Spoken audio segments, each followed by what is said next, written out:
Magandang araw sa lahat ng mga Pilipino sa mang sulok ng mundo, Luzon, Visayas at Mindanao. Ito ang Kabirada Lance Channel at ako si Lance. Para sa hindi pa nakapag-subscribe, paki-subscribe naman at paki-like and share. At kung meron kayong masasabi sa video ito, paki-comment at pag-usapan natin sa comment section para naman tayo magsama-sama panghabang buhay.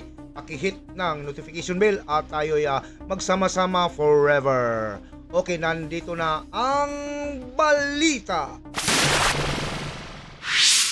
Ito na mga kababayan. Sumabog sa galit ang ating Vice Presidente na si VP Sara dahil sa kanyang mga natamong panggigipit dito sa mga taga administrasyon, lalong-lalo na itong mga kongresista, itong Good Governance Committee na pinumunuan ni Congressman Chua. At ang kanyang Chief of Staff ay ipinakuntim ito ng mismong kalaban niya. Walang iba, itong si Franz Castro, na isa ng convicted at hindi pa nakakulong at nagpapakulong pa ito ng isang abogada. Ito, at panoorin natin ang galit ni Vice President Sara Duterte. Putang ina ninyong lahat.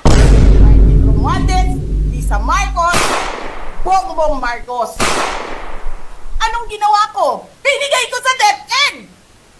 Putak na mukha! Wala ka ngang posisyon sa gobyerno, namimigay ka ng pera ng gobyerno eh! Putang ina ninyo! Sino ang corrupt? Yung mga congressman na yan na nag-hearing, anong sinasabi nila? Pagkatapos, pag na-off na ang mic, pag wala ng media, pasensya na kayo ha. Kailangan kasi namin ng pera. Mag-eleksyon na kasi. Lisa Marcos, naalala mo, nagpadala ka sa akin ng video? Sinabihan mo ako saan kukunin ang pera. Pinakita mo ang muka ng tao doon sa video message mo. Hi, Nikki. This is she's been working with us for the longest time. We trust her. You sent me written instructions about money. Millions a month. Anong nakalagay doon sa envelope? DepEd! Anong ginawa ko? Binigay ko sa DepEd! Putak na mukha!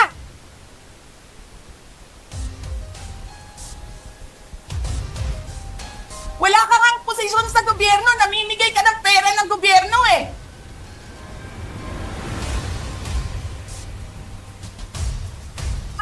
Sisirain nyo yung tangal ng kasama ko sa office of the Vice President. Sasabihin nyo sa mga tao, nakaw yan, confidential funds yan. Niwala nga kayong isang proof na confidential funds yan. Naniwala lang kayo sa isang babae na ang pangalan ay Gloria Mercado na nagsabi confidential funds yan, na hindi nyo nga nilabas na wala pang confidential funds, meron ng white envelope. Kasi 2022 pa lang, tangina mo ka, may utos na ng pera sa DepEd. Tapos kami yung nagsisinungaling? Nagpipigil ako eh. Kasi gusto ko lang magtrabaho. Gusto ko lang tapusin nyo na yung show ninyo dyan sa House of Representatives para makabalik na kami sa trabaho namin. Tapos ganyan ang gagawin ninyo sa amin dahil hindi kami sumusunod sa inyo? Dahil ayaw na namin tumulong sa inyo?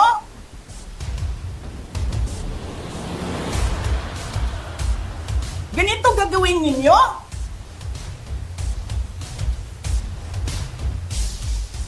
Presidente ka, may speaker ka na involved sa bribery ng Supreme Court justices. May video, may kaso, may witnesses.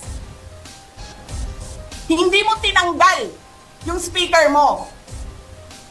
Pinabayaan mo siya abusuhin ang pera ng bayan. Paikot-ikot sa buong bansa, namimigay ng pera na para bang kanya yung pera.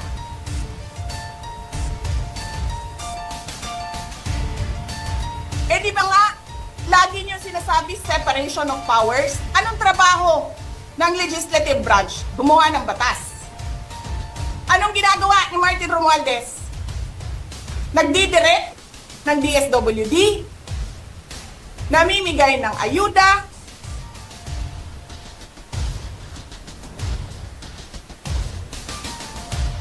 nagsasabi kung anong bibigay, anong ibibigay, anong gagawin, sino ba ang presidente dito?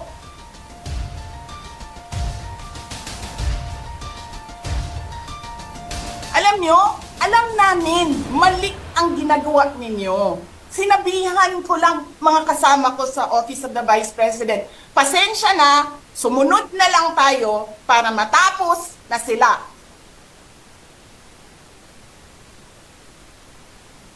Tapos ganito ang gagawin ninyo, alam namin, walang contemptuous doon sa ginawa ni Yusek Lopez. Wala. Lahat ng tanong, sinagot niya, pumunta siya, maayos siya kumausap, and then sasabihin ninyo sa amin, bakit kami susulat sa COA? Bakit hindi kami susulat sa COA? Hindi tapos ang appeal namin. Hindi tapos ang audit namin. Tapos, buhaghag na ninyo dihatanan ang gisubmit namo sa COA? Hindi. Sobra kahayahay ninyo ng mga tao. Kaming lahat, sa Office of the Vice President, Monday to Friday ang mga trabaho namin. Sa ibang opisina, Monday to Friday. I'm not saying na bawal yan. But, alam mo yon, that is something that civil service should think about. May mga opisina ng gobyerno, 4 na araw lang pumapasok. Yung iba, 5 araw pumapasok.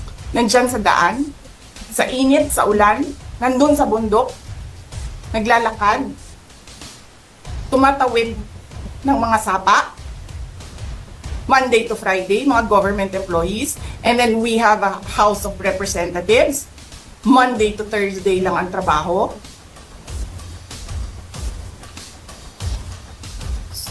The civil service should rethink that. Ganyan. So anyway, wala sila. Wala silang trabaho. So hinahanap ko, where is this special doon sa order? Where is this special committee meeting that happened? Because they need the permission of the majority leader and the speaker. Kasi nga, walang trabaho eh. So kailangan nila ng permission. Walang nakalagay doon. So how is that a legal order? Tapos nakalagay pa sa second order nila,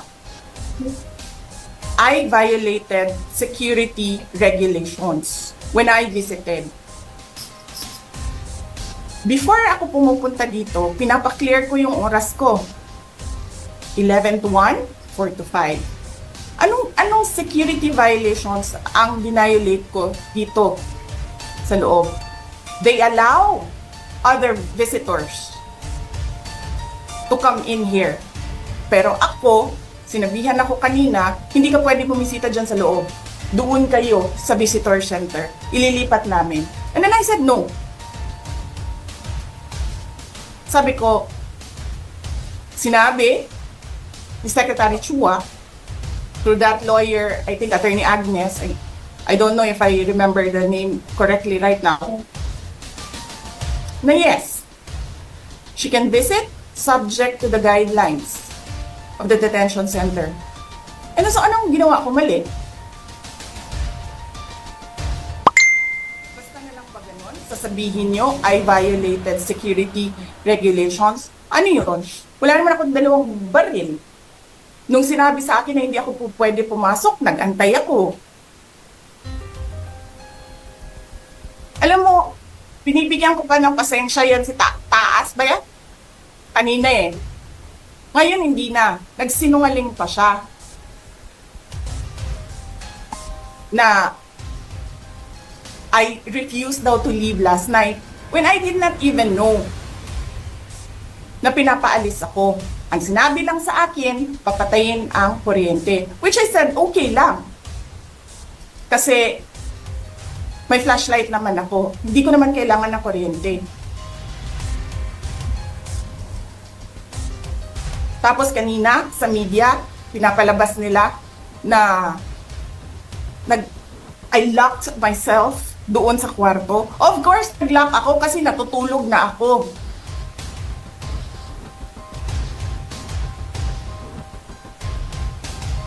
Tapos, what?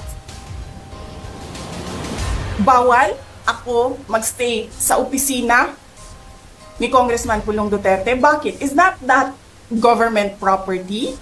I was allowed by the lawful occupant and possessor of that office to stay there, to assist a detainee who is inconsolable right now, na hindi mo na alam kung yung sakit niya sa likod is a heart attack o ano, kasi hindi nila pinapapasok yung doktor. 'Di ba? So yes, hinahanap ko kanina, sabi ko, where is this permission from the speaker na meron kayong committee hearing kanina in the dead of the night to give an order na i-commit doon sa correctional facility. And where is the rule that says kapag may violation sa detention facility ay ililipat sa correctional facility? Ano yun? You make rules as you go along? Ano yun? Di ba dapat sa demokrasya, there's a rule of law? And then they make rules as they go along? Kung ano lang, whatever pleases the speaker, get her out of the House of Representatives. Kasi hindi siya dapat nandiyan. Bakit? Pag may-ari niyo ba itong compound na ito? And then sasabihin pa nila sa akin na there is a threat to my life inside the batasang pambansa? Why is there a threat to my life? This is the most secured facility because nandito lahat ng mga spoiled brat sa ating bansa. Tapos, sasabihin pa nila, well, pabigat ka sa amin kasi kailangan namin dagdagan ang security mo. Bakit? Trabaho ba nila magbantay sa akin? Eh di ba trabaho ng DPSPG yon? Na may I just say, binabawasan nila ng binabawasan araw-araw?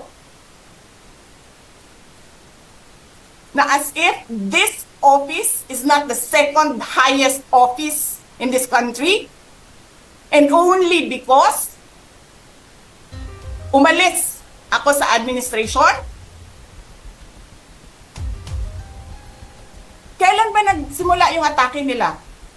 Alalahanin nyo. Diba? After ako nag-resign sa DepEd? Kailan ba nagsimula yung pambabastos nila?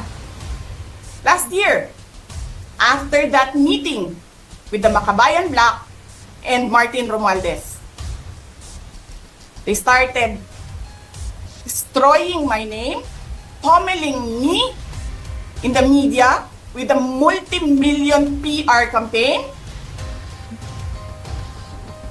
Pinastos pa nila ako ng mga pagsisinungaling nila na kesyo taksil, kesyo korap, abusado. Putang ina ninyo! Sino ang korap? Yung mga congressman na yan na nag-hearing, anong sinasabi nila? Pagkatapos, pag na-off na ang mic, pag wala ng media, pasensya na kayo ha. Kailangan kasi namin ng pera. Mag-eleksyon na kasi. Tabi kay Sara ha.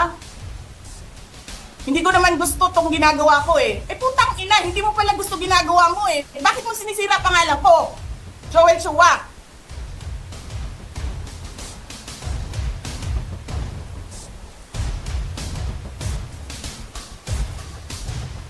Ganyan. Ganyan ang bansa. This country is going to hell because we are led by a person who doesn't know how to be a president and who is a liar. Alam nyo anong pruweba ko na sinungaling siya? Tinanong ko, dalawang businessman. Matagal na sa negosyo ng bigas. Because I was concerned. This is a campaign promise. 20 pesos na kilo ng bigas. And so, I really sat down and talked to a businessman. Sabi ko, sabihin mo sa akin kung magagawa ba yung 20 pesos. Sabi niya, hindi. Napaka-imposibleng gawin yan. Because more than 20 pesos ang cost. Paano ka magbenta ng palugi? So tinanong ko, nagsinungaling ba siya nung sinabi niya? And then he said outright, yes. It's either he did not know what he was talking about, that's so incompetent, or he was lying through his teeth to get the votes of people. Putang ina ninyong lahat. Martin Romualdez, Lisa Marcos, Bongbong Marcos.